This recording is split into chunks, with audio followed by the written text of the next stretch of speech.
Hi, everybody. Welcome back to Old Time Rock and Roll. This is your host, David Tare. And I every week, every day, I feature a different rock and roll artist whose birthday it is today.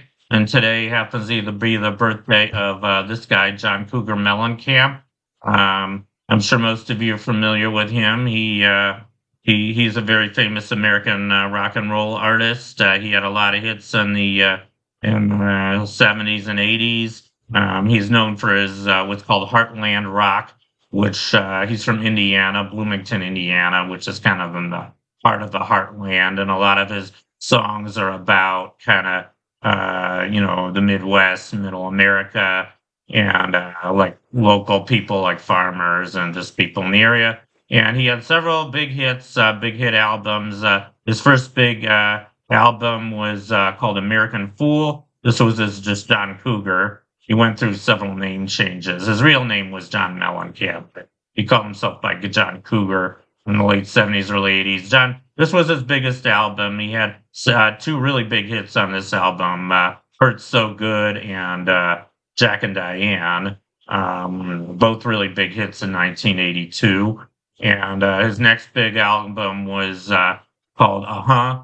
And he had a few other hits on this album, including Crumbling Down, Pink Houses, and the Authority song.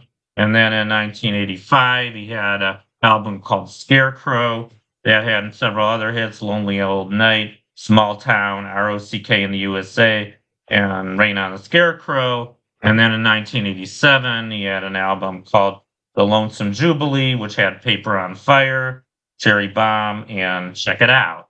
Those were his big hits. And besides his music, he was very politically active, particularly in the early 2000s. He was a big advocate of the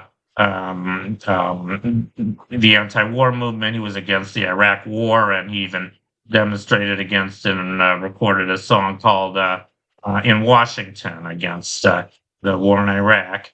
And I think he was a very good musician. I like his music. I also like his political views. So anyway, that's my profile on John Cougar Mellencamp, and I hope you enjoyed it. And I'll see you next time.